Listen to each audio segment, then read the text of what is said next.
Հայաստանի Հանրապետության արտակարգ եւ լիազոր դեսպան Ձյունիկ Աղաջանյանի. Zusprache von Frau Ձյունիկ Աղաջանյան, Ambassadrice von Republik Armenien.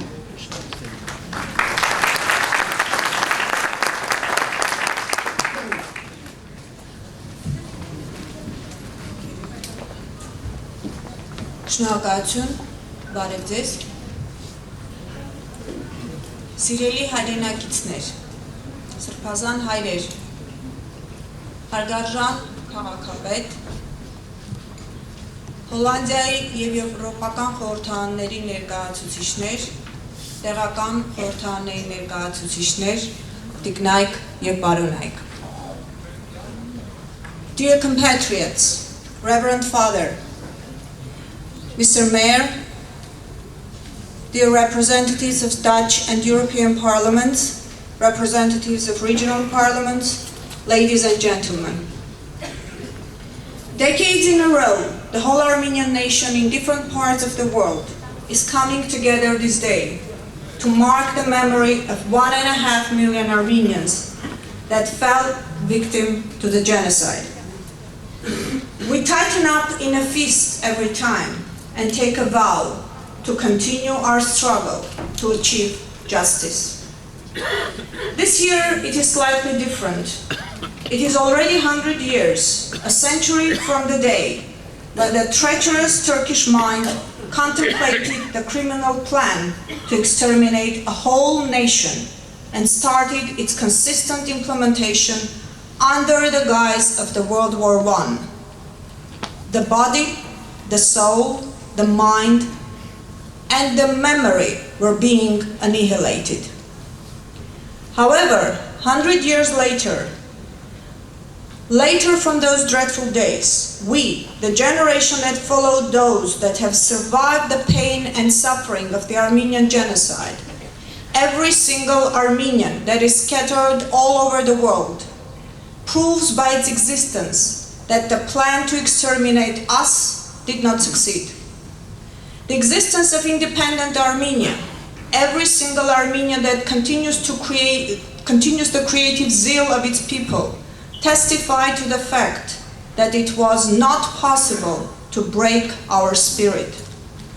Despite the attempts to delete our history and falsify it, that continues up until now, despite the efforts to erase our cultural heritage, every single piece of art and document that speaks of their true value shows that it was impossible to mar our memory. It was impossible to cripple our value system. Today, 100 years later, we open a new page in an attempt to learn the lessons that our people has drawn throughout the century of survival, overcoming, revival, and struggle. The international community has made great advances in the field of prevention of genocide. The Convention on Prevention and Punishment of Genocide has been adopted. The International Criminal Court was established with the purpose of bringing to justice the perpetrators of the crimes against humanity, including those culpable of genocide. By the way, it is this country, the Netherlands, that is hosting that court, attempting to become the justice capital of the world.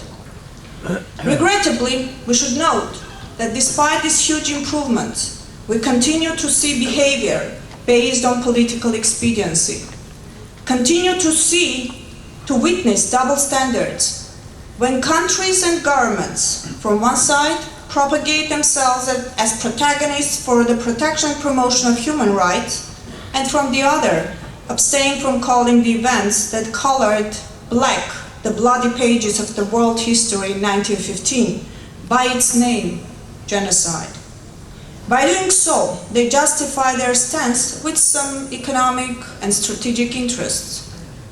By zealously protecting the current Turkish leadership and their stance on the Armenian genocide, they in fact feed the meal of denialism, thus impeding the realization of never again, which we call for so often.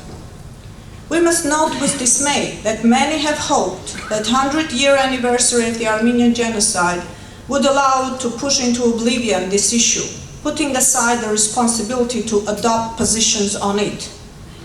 However, the process has entered an entirely new dimension. The denialist policies being carried out by the Turkish government until now, policies that have actually started in 1915, parallel to the committal of the crime, do not allow it to be detached from the crime. The events in the Middle East nowadays makes the study of the Armenian genocide and drawing lessons from it even more imperative. Islamatized Armenians, the Armenian monuments in Western Armenia that are on the verge of disappearance, bring about new issues, and the list of those issues goes on and grows greater, making the necessity of the study, recognition, and condemnation of the Armenian genocide even more important, regarding it as the prototype of this crime. We have to learn our lessons too. For decades, our elders have sheltered themselves with the wall of silence, allowing themselves and the growing generation to live. They tried to keep their children away from the horrors of genocide and the trauma it caused, trying to build a much more secure life for their sons and daughters. Yet, the memory cannot be erased. When an attempt is made to bury the memory of pain without healing it, it becomes a rotting spot. During the years that passed, my people learned to face its pain, find ways to heal it, without which it is impossible to create a healthy future. However, this is not a one-way road. Unless the perpetrator goes through a path of facing its past, unless it finds its way to renounce its guilt, it is impossible to avoid the sickened existence based on lies and falsifications, distorted history and identity. This is one of the reasons we demand recognition and condemnation of the most horrendous crime committed against my people. And we will continue to demand, because this is also necessary for the healing of the conscience of the international community, without which the impunity will find new loopholes for the repetition of the crime. Our people is living through revival now. We are proud of our independent homeland, liberated Artsakh, the display of its people's vast talent. Yet it is not time for easing our efforts. We have a cause, and to bring it to a successful conclusion, there is a lot that needs to be done. We have to study all those archives that were closed until recently. Their pages reveal new testimonials, give new information, which should become the basis for our demands. The Armenian Dutch communities too have their work cut out for them. You should embark on collecting the testimonials of those that were participants and eyewitnesses to the developments in our history, getting together their accounts, publishing them, and assessing their legal grounds. This is a meticulous work that requires dedication, and it is possible only if we bring up our children as true Armenians and respected citizens, maintaining their identity, the honest and creative image of Armenians. Only by doing so, we can pay due respect to the memory of 1.5 million Armenian martyrs whose souls were canonized yesterday.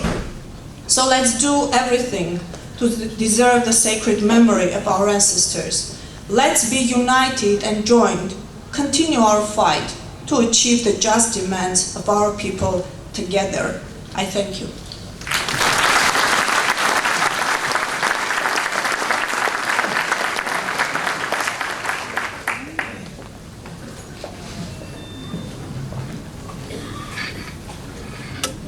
Մեր ներողամտությունները գայտնենք փոքր փոփոխության համար, սխալմունքի համար, այժմ կհրավիրենք բարոն Վայր Հովհաննեսյանը, որ դուք նվագել եք ամանը.